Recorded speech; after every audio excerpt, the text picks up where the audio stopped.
be over as of today. Also, this one today. Headline: Trump agency pulls 443 sites off market in real estate reversal. Real estate reversal? What? This is from Bloomberg News. Quote, at 2 p.m. Tuesday, so yesterday, the GSA posted a list of 443 properties it was considering for sale, an inventory that ranged from a toll booth in El Paso to the FDA's research campus in Silver Spring, Maryland. In the next 5 hours, more than 100 of those 443 properties were removed from the catalog, including the agency headquarters of the Department of Agriculture, the Department of Health and Human Services, the Department of Justice, the Department of Labor, and the VA. By this morning, less than 24 hours later, the entire list had been removed. Quote, the about face capped a stunning 18 hours that shook federal agencies and threatened already wobbly commercial real estate markets. The sale of some of these properties could have created unique problems. The inventory of properties for disposal included, for example, one specialized satellite facility for the National Oceanic and Atmospheric Administration in Maryland. Also, a 3.1 million square foot FDA research lab. Also, get this, look at this. A Northern Virginia campus that doesn't appear in federal property records, but has long been associated with the Central Intelligence Agency. They tried to sell the CIA. The president had his top campaign donor try to sell the CIA. And the headquarters building of the Department of Justice, and the headquarters of the VA, and the specialist satellite facilities without which we cannot have, I don't know, weather forecasts. They tried that yesterday, and then, oops. Oh, pushback. Who could have expected? And so then today, less than 24 hours later, they took it all back. They took them all down. Trump tried to fire the chief of the Merit Systems Protection Board. A court ordered her reinstated. Today, that Merit Systems Protection Board ordered the reinstatement of more than 5,000 people who work for the USDA, for the U.S. Department of Agriculture. 5,000 people who were illegally mass fired by Trump. Those more than 5,000 people must now be reinstated for at least the next 45 days. That ruling comes after Trump tried to fire another person he's not allowed to fire, Hampton Dellinger, who heads up the federal office that oversees whistleblower protections and civil service protections. Trump tried to fire him, too. That is apparently illegal. Dellinger has fought it vociferously in the courts, including one trip already to the Supreme Court, and it looks like another trip to the Supreme Court is probably on the way. But in the meantime, while he has been reinstated, he told the Merit Systems Protection Board to weigh in on the mass firings at USDA, which appeared to be blatantly illegal. That board did weigh in on them. They had to fight their own firings along the way to get there, but they fought them, and now those more than 5,000 workers at USDA must be reinstated. A ruling by a federal judge in California on the illegality of mass firings carried out by Trump's Office of Personnel Management. That ruling appears to have stopped Trump for now from going ahead with his plan to fire more than 5,000 people from the Department of Defense. Quote, the Pentagon's planned firing of 5,400 employees has been temporarily delayed after a federal court decision blocking such dismissals. Same thing at the National Science Foundation. The director of the National Science Foundation has ordered 84 of the 170 employees who were laid off from that agency last month to be reinstated immediately. The reversal comes in response to a federal judge's ruling that the Trump administration exceeded its authority when it outlined steps to fire an estimated 200,000 federal workers. Same vibe, different explanation, or rather sort of lack of an explanation. When it comes to people fired from the CDC. Quote, emails went out Tuesday to about 180 CDC employees who got termination notices last month. A message was sent with the subject line, quote, read this email immediately. It said, quote, after further review and consideration, a February 15th termination notice has been rescinded. Employees were told they were cleared to return to work today, Wednesday. Quote, you should return to duty under your previous work schedule. We apologize for any disruption that this may have caused. Associated Press notes, quote, the CDC is just the latest federal agency trying to coax back workers soon after they were fired. Similar reversals have been made among employees responsible for medical device oversight, food safety, bird flu response, nuclear weapons, and national parks. So military flights for deportations? No. Sending random immigrants to Guantanamo like they're al-Qaeda or something? No. Selling the CIA? No. And the Justice Department and the VA and every other federal building they can find in the phone book? No. Firing the guy who's in charge of whistleblowers? No. Firing the Merit Systems Protection Board? No. Firing 5,000 people at USDA? No. The firings at the National Science Foundation and the CDC and the fricking Pentagon? No. No. Not all of them, at least. Not as many as can be stopped. And then there was today at the United States Supreme Court an unsigned, mealy-mouthed, mild-mannered, seemingly deliberately obtuse and confusing little ruling from the United States Supreme Court. That I mentioned it was unsigned, but it nevertheless did brush Trump back. Supreme Court today allowed to stand that court ruling we covered here last week in which Trump was ordered to restart foreign aid funding that was approved by law that he had nevertheless illegally stopped. That federal judge had ordered Trump to restart that funding. Trump had not done it despite the judge's order. Then last week on Wednesday, that judge issued a motion to enforce to compel the government to actually follow his order and restart that funding. And that deadline for them to restart that funding was Thursday at midnight. Thursday, just before midnight, Trump rushed to the Supreme Court to try to get them to rescue him from that deadline. And they did say they would consider it. They considered it Friday midday. And then they sat on it Friday night, Saturday night, Sunday night, Monday night, Tuesday night. Who knows? Maybe they were waiting till Trump did his State of the Union thing last night. But then this morning, after the State of the Union, they slid this thing under the door. An unsigned, as I say, mealy-mouthed, mild-mannered little court order that nevertheless does require Donald Trump to start that funding. He cannot blow that judge off. The ruling was 5-4. Chief Justice John Roberts and Trump-appointed Justice Amy Coney Barrett siding with Elena Kagan, Ketanji Brown Jackson, and Sonia Sotomayor in telling Trump no. In terms of what happens next, both sides in that case, the Trump administration and the plaintiffs, they're going to have to file a joint status report by 11 a.m. tomorrow in the courtroom of the judge who told the Trump administration they need to restart that funding.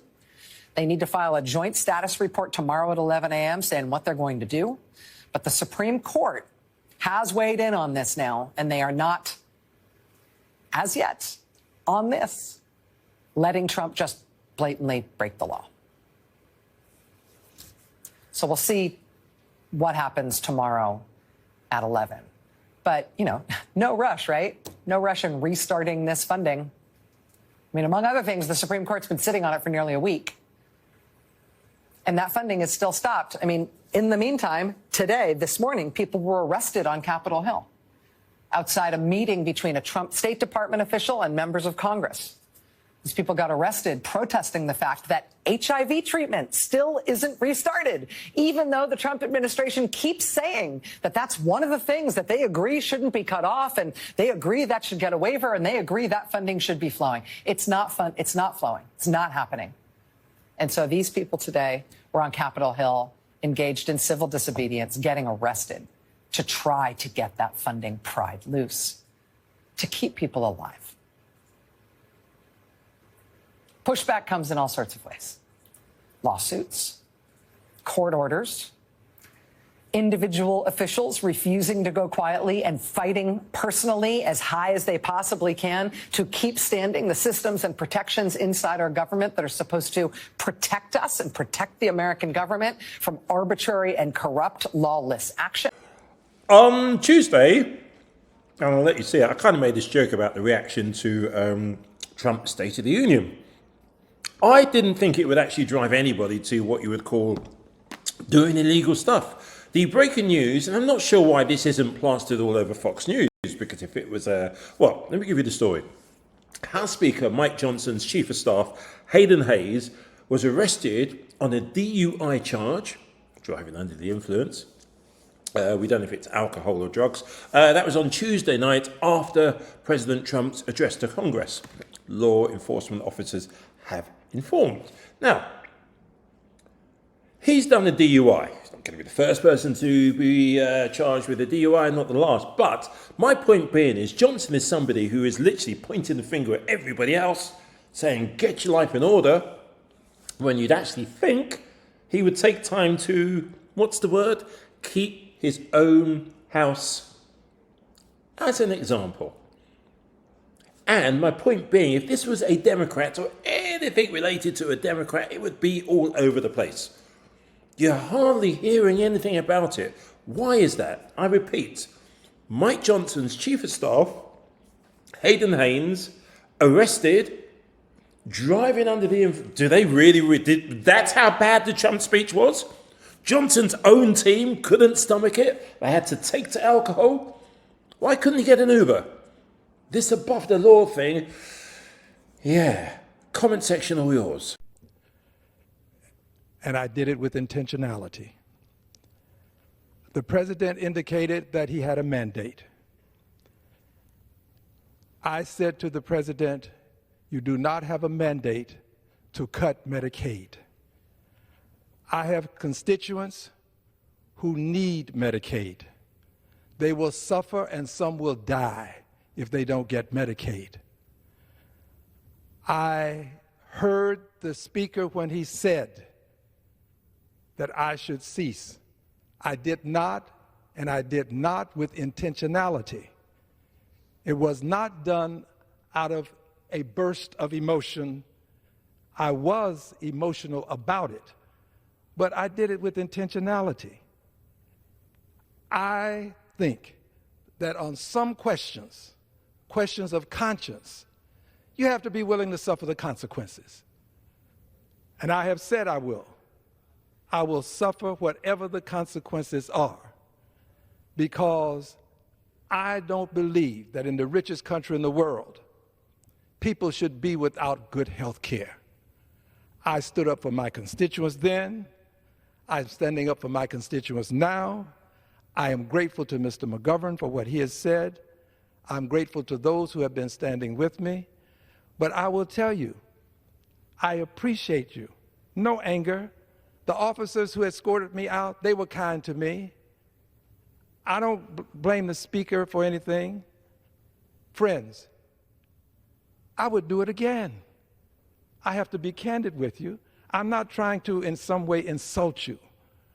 This is a matter of principle. This is a matter of conscience. There are people suffering in this country because they don't have health care. I'll close with this. On some issues that are matters of conscience, it is better to stand alone than not stand at all. This is where I stand. I kind of like what I saw on the floor of the House last night. I mean, I love the little popsicle sticks with the little construction paper signs. Those are pretty special. Trying to spend less money. And yeah, save on money. I appreciate you didn't want to be extravagant. That I think I'm going to draw a response here. But that's really what we saw on display last night. Sophomoric, childish, not even sophomoric. More juvenile than that. Attempts to disrupt the joint speech. Now I'll yield back. Or I'm waiting for the Gentleman yields back. The gentleman from Maryland is recognized. Thank you kindly, Mr. Chairman. Let me start with the digression to address my friend from Arizona. First of all, I'm delighted that we were able to show you what a nonviolent protest looks like, and I appreciate the fact that you praised people for bringing signs and popsicle sticks rather than steel pipes and Confederate battle flags and Trump flags to beat people up. Mr. Speaker, there has been a lot of outrage in this chamber about an interruption last night. Republicans are furious that someone dared to speak up. Well, you know what? I agree that there was a violation of dignity and decorum of this chamber, and it came from the podium where Donald Trump was standing. Amen. He gave one of the most bitter, angry, divisive speeches ever delivered in this room. No vision, no solutions, just grievance after grievance after grievance. It was 90 minutes of pure propaganda. It made me sick. Zero ideas to fix the egg shortage, zero solutions for inflation, zero plans to lower rent, zero about prescription drugs, zero about caring for our veterans. He didn't even mention them. Zero. All right, troops, brace yourselves for the State of the Union address review. Jaw drops. Straight for the man who's, well, he's put the panic in Hispanic, President Trump himself. It's the only speech where fact checkers are busier than a one-armed wallpaper hanger. A speech that was so packed with alternative facts, even Pinocchio was taking notes. Anyway, here's our 24/7 exclusive laugh-packed rebuttal that I don't even think Conan O'Brien's lawyers would touch with a 10-foot pole. Welcome to the State of Confusion address. Tonight, we witness President Trump deliver his State of the Union, which he might as well have called it the State of Delusion. It's the only speech. The fact checkers are seriously busier than a one-armed wallpaper hanger. Elon's Space Oddity and Trump's terra firma fantasy. That's what we saw. First off, Trump praised his president, Elon Musk, who seems to be on a mission to make Mars habitable for humans because Earth might be too damaged by the end of this term. Trump hailed him as a pioneer, forgetting to mention the only thing Elon has actually pioneered lately is how to crash stocks with a single tweet, or X, whatever it's called. It's a bird, it's a plane. No, it's just Elon's latest business model going up in flames. Trade wars, the art of losing deals. Trump boasted about winning trade wars so much that even his tariffs started to feel like participation trophies. Who knew that the best way to win a trade war, according to Trump, was to surrender faster than you can say, made in China? Melania's independence saga continues. Melania, bless her, tiny violin. Heart. She's taken social distance into a whole new level, moving to a different wing of Mar-a-Lago. At this rate, she'll need a visa to visit Trump in the Oval Office. Fox News, the lapdog media. Oh dear. If flattery were a sport, they'd be the perennial Olympic champions. They brown-nosed so hard during the address, you'd think they were digging for oil. I'm serious, if brown-nosed were an Olympic sport, they'd have won more gold than Fort Knox. They literally covered Trump's speech with such glowing admiration, you'd think he just solved quadratic equations live on air, instead of mixing up the nuclear codes with his Twitter password. Something like that. Zelensky and the art of being ignored. Trump's advice to Zelensky about handling Russians was like, well, asking a fire hydrant how to deal with dogs. Subtle and oh so helpful. Just like his health policies. The unspoken State of the Union highlights. Trump forgot to mention a few minor details in his speech. I know. The wall is now just a line in the sand drawn with a Trump-branded golf club. What happened to Mexico? The new health plan. Spoiler alert. It's an apple a day and a pat on the back from Dr. Oz. Yeah. Actually, the new healthcare plan is called Survival of the Fittest. May the odds be ever in your favour. His climate change plan involves buying a fan if it gets too hot. Sorry. And as for his immigration policy, if you can dodge a wrench, well, you can dodge a border patrol.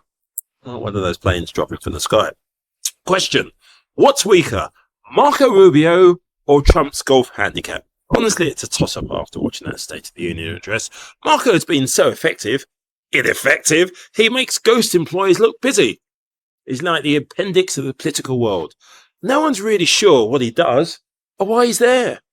He loves the sofa like J.D. Vance. In conclusion, if Trump's presidency were a movie, it'd be called Dumb and Dumber, now with more X, as in Twitter. Remember, every time Trump tweets, a fact checker loses their wings. In fact, if Trump's speeches were like the one tonight, any more detached from reality, it would need its own zip code. Here's to another year of tweets, X's, tantrums, maybe a trade deal or two, or war, provided they're negotiated at the kiddie table. Let me just say, after watching that, if you're feeling down about politics, just imagine Trump and Elon playing chess, where every move, well, it's a checkmate against logic.